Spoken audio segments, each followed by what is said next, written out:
Hi students, कल पहले lecture में मैंने आपको कार्बन और कार्बन के बारे में कुछ बातें बताई थी, जैसे कि एटॉमिक नंबर कार्बन का क्या है, इलेक्ट्रॉनिक कॉन्फ़िगरेशन उसकी कैसे है। तो हमारा जो चैप्टर था वो था कार्बोनेटेड कंपाउंड्स, तो वो था कार्बन। तो कार्बन जो है वो उसके बाद कंटिन्यूड ये है कि उसकी इलेक्ट्रॉनिक कॉन्फ़िगरेशन जो आपने देखी वो है 1s2 2s2 2p2। ये है कार्बन की इलेक्ट्रॉनिक कॉन्फ़िगरेशन। अब इसके बाद आप देखो, यहाँ पे p में 2, s में 2, ये दोनों कंप्लीट है, ये दोनों कंप्लीट है। अब ये जो इलेक्ट्रॉनिक कॉन्फ़िगरेशन होती है, अगर मैं इसकी ऑर्बिटल डायग्राम बनाऊं, वो इस तरह से होती है। ऑर्बिटल हम इस तरीके से बनाते हैं। ये है पहली वाली शेल, ये है दूसरी वाली शेल की 2s, ये है। अब यहाँ पे देखो, पहली वाली में 2 इलेक्ट्रॉन, इस तरह हम डिनोट करते हैं 2 इलेक्ट्रॉन, एक ऊपर एक नीचे। का मतलब ये होता है कि इनकी अपोजिट स्पिन होती है, ठीक है। इस तरह भी डिनोट करते हैं। यहाँ पे इसमें 2, यहाँ पे इसमें 2, नीचे की तरफ एरो, यहाँ पे अब 2 है। अब देखो, आगे जावे हायर क्लास में आप पढ़ोगे, एक रूल है जिसका नाम है हुंडस रूल। तो उसमें आप पढ़ोगे कि तब तक 2 इलेक्ट्रॉन एक ऑर्बिटल में नहीं जाते हैं जब तक कि डिजेनरेट ऑर्बिटल्स में एक इलेक्ट्रॉन। डिजेनरेट का मतलब होता है जिनकी सेम एनर्जी होती है। ये p के 3 है, इसका नाम होता है px ऑर्बिटल, ये होता है py, ये होता है pz। तो ये 3 ऑर्बिटल्स है। तो अगर सपोज करो 2 इलेक्ट्रॉन डालने हैं, सपोज करो, एक तरीका ये है कि मैं दोनों इलेक्ट्रॉन इसमें रखूंगा, दोनों इलेक्ट्रॉन, ये 2 एम्प्टी रहेंगे, ये 2 खाली रहेंगे। जैसे कि इस तरह, यहाँ पे खाली, यहाँ पे खाली। लेकिन ये जो है ये तरीका गलत है, क्योंकि हुंडस रूल ऑफ मैक्सिमम मल्टीपलिसिटी जो बोलता है, वो बोलता है इलेक्ट्रॉन का जो अरेंजमेंट होता है, जिस तरीके से अरेंज होते हैं ऑर्बिटल्स में, वो इस तरीके से अरेंज होते हैं। एक तो ये डेफिनेटली है कि स्टेबिलिटी ज़्यादा होनी चाहिए। वो स्टेबिलिटी किससे ज़्यादा होती है कि एक्सचेंज एनर्जी ज़्यादा होनी चाहिए, एक्सचेंज एनर्जी ज़्यादा होनी चाहिए। यानी जैसे कि यहाँ पे अगर मैं यहाँ पे एक इलेक्ट्रॉन रख सकता हूँ, तो ये दोनों अपनी पोजीशन को एक्सचेंज कर सकते हैं, यानी ये यहाँ हो सकता है, यहाँ हो सकता है। एक्सचेंज करने से इनमें एनर्जी रिलीज होती है, उसको बोलते हैं एक्सचेंज एनर्जी। तो जितनी ज़्यादा एक्सचेंज एनर्जी बाहर निकलेगी, उतनी ज़्यादा स्टेबिलिटी ज़्यादा होगी। इसीलिए जो इलेक्ट्रॉन होते हैं वो एक ही ऑर्बिटल में 2 इलेक्ट्रॉन नहीं जाते हैं, वो अलग अलग ऑर्बिटल्स में एक एक जाते हैं, एक। इसी तरह से अगर तीसरा आएगा इसमें आएगा, फिर जब चौथा आएगा फिर इसमें आ जाएगा, आया समझ। तो ये इस तरीके से होता है। तो आपको ये याद रखना है कि जब इलेक्ट्रॉन्स हम ऑर्बिटल में रखेंगे तो क्या होता है, पहले हम कोशिश करेंगे कि उसमें हाफ फील्ड रखेंगे सब के सब। फिर हम कोशिश करेंगे कि उनकी पेयरिंग करेंगे। जैसे यहाँ पे है, पहली शेल में 2 तो 2 इसमें दिए, इसमें पहले 1 दिया, फिर दूसरा इसी में दिया, फिर यहाँ पे 2 बचे थे। अब मुझे एक तरीका ये था कि इसमें दोनों दूं, लेकिन अगर इसमें दोनों दूं उसमें वो स्टेबल नहीं होता है, क्योंकि एक्सचेंज एनर्जी नहीं निकलती है उसमें। अब इसीलिए मैंने क्या किया, मैंने इसमें 1 रखा, इसमें। ये हुंडस रूल है। हुंडस रूल बोलता है कि तब तक दूसरा इलेक्ट्रॉन हम उस ऑर्बिटल में नहीं रखते हैं जब तक कि सब एक डिजेनरेट ऑर्बिटल्स को एक इलेक्ट्रॉन ना मिले, तब तक पेयरिंग नहीं होती है। वो आगे जाके हायर क्लास में पढ़ोगे हुंडस रूल के बारे में। तो यहाँ पे इसकी इलेक्ट्रॉन यहाँ पे 2 है। तो जो ये इलेक्ट्रॉनिक कॉन्फ़िगरेशन है, इस कार्बन की इस वाली इलेक्ट्रॉनिक कॉन्फ़िगरेशन को हम बोलते हैं ग्राउंड स्टेट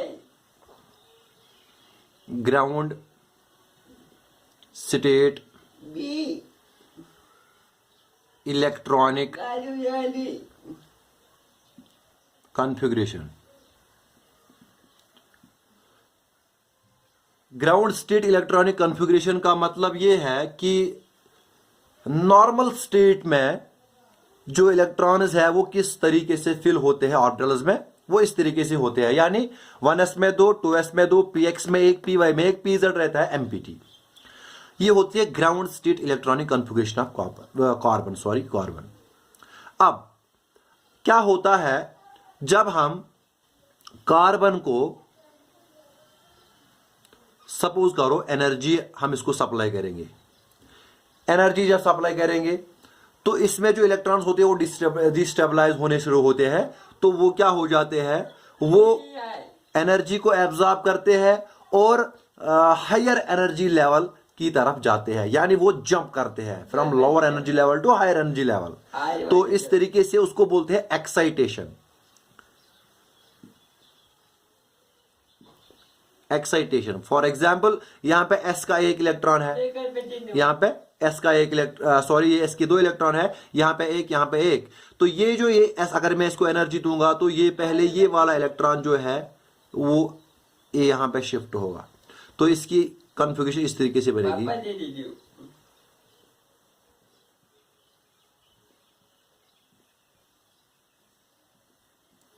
हुंडस रूल ये भी कहता है जो इलेक्ट्रॉन एक एक फिल हो जाता है उन सब की स्पिन एक सेम होती है, यानी इनकी स्पिन सेम रहेगी। ये नहीं कि ये इस तरह से यहाँ पे इसी तरह यहाँ पे आएगा, नहीं, ये हुंडस रूल बोलता है कि उनकी स्पिन सेम, क्योंकि तब जाके एक्सचेंज हो जाएगी ज्यादा।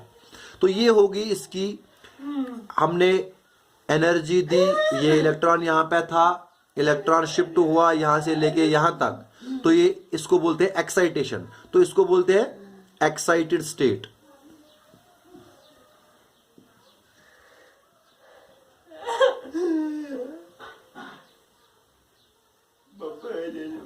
इसको बोलते हैं एक्साइटेड स्टेट।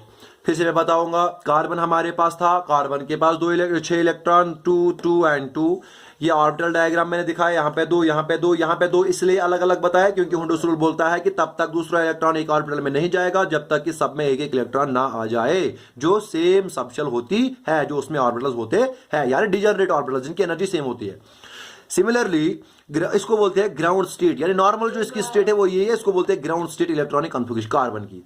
अब जो कार्बन है, कार्बन को मैंने बोला इसको हम एनर्जी देंगे, उसको बोलते हैं अगर इसको एक्साइट करेंगे, है ना, एनर्जी देंगे तो क्या होगा, जो इलेक्ट्रॉन्स होंगे वो जंप करेगा from lower to higher level, उसको बोलते हैं एक्साइटेशन। यानी एक्साइटेशन ऑफ इलेक्ट्रॉन का मतलब होता है when an electron jumps from lower energy level to higher energy level.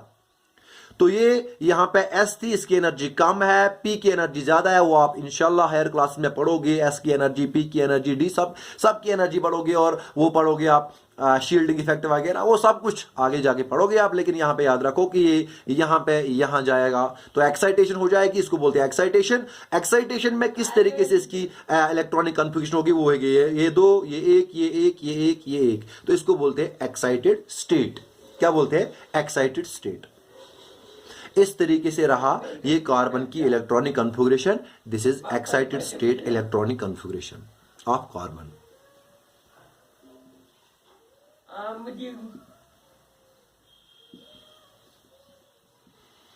अब फिर से देखूंगा मैं, यहां पे देखो इसमें टोटल आते हैं 2 टोटल, लेकिन यहां पे है 1, तो इसको चाहिए 1, इसको भी चाहिए 1 फुल कंप्लीट होने के लिए, इसको भी चाहिए 1, इसको भी चाहिए 1 कंप्लीट होने के लिए। मैं बोल रहा हूं फिर से, क्यों? क्योंकि जो नोबल गैसेस देखे गए,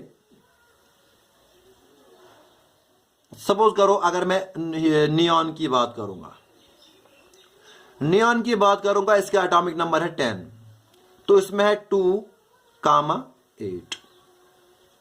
8 का मतलब है 2s2 2p6, यानी इसमें p ऑर्बिटल भी फुल्ली फिल्ड है और s ऑर्बिटल भी फुल्ली फिल्ड है। तो कहने का मतलब यह है कि जो एटम जिसकी इलेक्ट्रॉनिक कॉन्फ़िगरेशन फुल्ली फिल्ड होते हैं, सारे ऑर्बिटल्स फुल्ली फिल्ड होते हैं, वो सबसे ज्यादा स्टेबल होता है, वो सबसे ज्यादा स्टेबल होता है। तो हर कोई एलिमेंट चाहता है कि हम भी स्टेबल हो। ये भी याद रखो कि कंप्लीटली हाफ फिल्ड भी स्टेबल होता है, लेकिन सबसे ज्यादा स्टेबिलिटी, ये यहां पे कंप्लीटली हाफ फिल्ड है, लेकिन सबसे ज्यादा स्टेबल होता है कंप्लीटली फिल्ड। ये यहां पे हाफ फिल्ड है, कंप्लीटली हाफ फिल्ड, ये कंप्लीटली फिल्ड है। कंप्लीटली फिल्ड का मतलब होता है, ये देखो इसमें भी 2, इसमें भी 2 और इसमें भी दो। ये completely filled. Completely filled already हमेशा वो सबसे ज्यादा स्टेबल होता है और दूसरों एलिमेंट्स के साथ उसकी स्पेस नहीं रहती है कंबाइन होने की, और वो उनके साथ ज्यादातर कंबाइन नहीं होता है क्योंकि उसको जब चाहिए नहीं, वो ऑलरेडी कंप्लीट होता है, उसकी स्टेबल इलेक्ट्रॉनिक कन्फिगरेशन है, तो उसको चाहिए ही नहीं कि और इलेक्ट्रॉन चाहिए, और इलेक्ट्रॉन उसको चाहिए कंप्लीट होने के लिए, और इलेक्ट्रॉन चाहिए स्टेबल होने के लिए। इसीलिए क्या होता है कि ये जो इलेक्ट्रॉन होता है, ये जो कार्बन होता है, इस पे यहां पे 4 है, 1 2 3 और 4, तो ये भी स्टेबल है कुछ हद तक क्योंकि ये हाफ फील्ड है, कंप्लीटली हाफ फील्ड इलेक्ट्रॉन्स है। लेकिन ये भी चाहेगा कि अगर इसके सामने इलेक्ट्रॉन आए, भी कोई कंपाउंड आएगा तो इलेक्ट्रॉन आएंगे, वो इलेक्ट्रॉन इनमें स्पेसेस है, वो इलेक्ट्रॉन इनमें अकोमोडेट हो सकते है।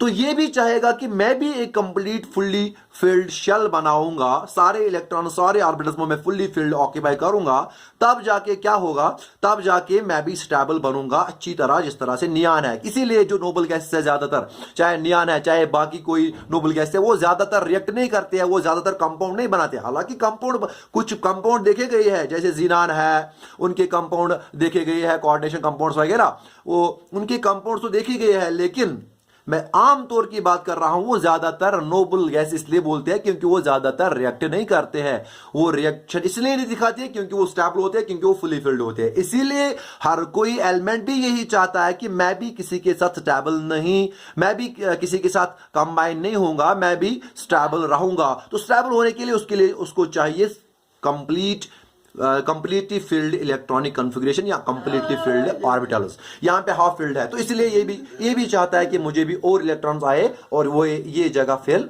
करे। तो इस तरीके से वो इलेक्ट्रॉन वो दूसरे एलिमेंट्स के साथ कंबाइन होता है। दूसरे एलिमेंट जिनके पास इतने इलेक्ट्रॉन होंगे वो उनके साथ कंबाइन होता है, तो उतने इलेक्ट्रॉन्स के साथ वो कंबाइन, उतने कंपाउंड्स के एलिमेंट्स के साथ कंबाइन होगा जो इस शेल को कंप्लीट करेंगे और ये कंपाउंड बनाएगा उनके साथ। तो इसी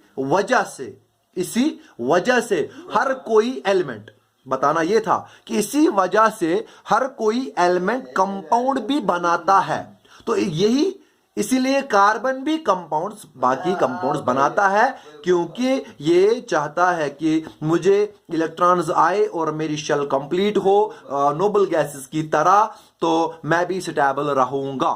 तो इसीलिए सिर्फ कार्बन की बात नहीं, बाकी एलिमेंट्स भी जो है वो भी इसी तरीके से चाहते हैं कि उनकी शेल कंप्लीट हो और वो कंपाउंड बनाते हैं। इसीलिए कंपाउंड बनाने का यही मकसद होता है कि इनकी शेल कंप्लीट हो और वो स्टेबल बनते हैं। ये एक। तो यहां पे देखो, इसको 4 यहां पे पेंडिंग है, 1 2 3 और 4।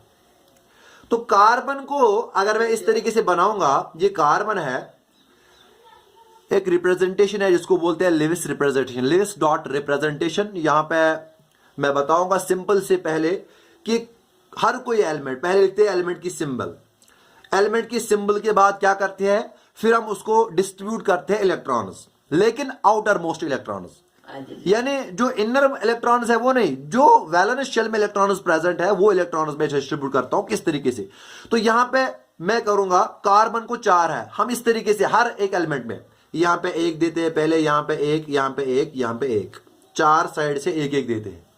तो फिर जब 5 होंगे यहां पे 1, 6 होंगे यहां पे 1 और, 7 होंगे यहां पे 1 और, 8 होंगे यहां पे 1 और, तो इस तरीके से कंप्लीट बनता है। लेकिन चूंकि कार्बन जो है उसमें 4 है, 1 2 3 4, तो कार्बन की लिविस रिप्रेजेंटेशन ये बनेगी।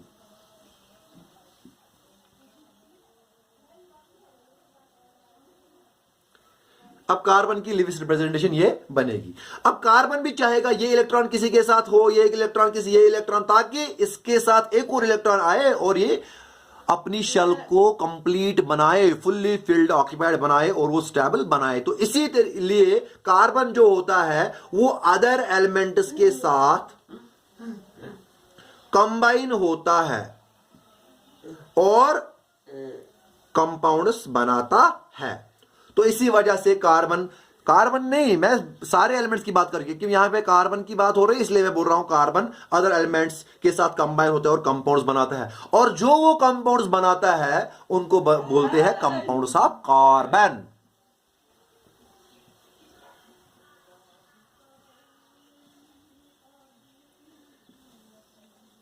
तो अब आपको समझ आया होगा चैप्टर का नाम जो है carbon and it is compounds. तो असल में हमें पढ़ना है कार्बन के बारे में और उनके कंपाउंड्स के बारे में, यानी कार्बन के कंपाउंड्स क्या है, क्या ज्यादातर कंपाउंड्स कौन से बनाते हैं, तो वो उसके बारे में हमें यहां पे जानना है। इसीलिए चैप्टर का नाम है carbon and it is compounds. तो हमें इसमें कार्बन के कंपाउंड्स के बारे में कुछ पढ़ना है। उससे पहले कार्बन के कंपाउंड्स में हम कुछ पढ़े, हमें यह पता होना चाहिए अब ये किस तरीके, ये तो पता चला ये कंबाइन होता है, अब हमें यह जानना है कि ये किस तरीके से बाकी एलिमेंट्स के साथ कंबाइन होता है और कंपाउंड बनाता है, वही हमें नेक्स्ट पढ़ना है, how. But before going to that little bit आपको मैं बताऊंगा कंपाउंड्स ऑफ कार्बन के बारे में, इनकी लिटिल बिट सिग्निफिकेंस या लिटिल इंपॉर्टेंस के बारे में, सिर्फ लिटिल बिट। सबसे पहले यह है कि कंपाउंड्स ऑफ कार्बन, अगर आप इर्द गिर्द कोई भी चीज देखोगे, what ever you will see in your surroundings, आप मैक्सिमम टाइम्स ये पाओगे कि हर एक चीज में कार्बन है। जैसे सिंपल एग्जांपल मैं देता हूं, कार्बोहाइड्रेट जो आप खाते हो, हमारे प्लांट्स देते हैं कार्बोहाइड्रेट्स, उसमें भी कार्बन प्रेजेंट होता है क्योंकि C6H12O6 उसकी फॉर्मूला है, तो वहां पे वो उसमें भी कार्बन प्रेजेंट होता है। आप वुड होता है उसमें कार्बन होता है, फैब्रिक में कार्बन होता है, जो भी जो आप घर में इस्तेमाल करते हो, एलपीजी सिलेंडर्स यूज, उसमें कार्बन प्रेजेंट, वो कार्बन कंपाउंड होता है। सीएनजी गैस जो है उसमें कार्बन प्रेजेंट होता है। इसी तरीके से फूड है, मेडिसिन है, पॉलीमर्स है, और बहुत सारे हमारे पास कंपाउंड्स है, नेचुरल गैस, पेट्रोल, डीजल, वो सारे के सारे कार्बन के कंपाउंड्स ही है। तो इस वजह से ये हमें ये पता चलता है कि हमारी डेली लाइफ में कार्बन कंपाउंड्स की बहुत ज्यादा यूज है और हमारी डेली लाइफ में कार्बन के कंपाउंड्स बहुत ज्यादा इस्तेमाल भी होते हैं। इसी वजह से ये ज्यादा जरूरी है कार्बन और उसके कंपाउंड्स के बारे में पढ़ना।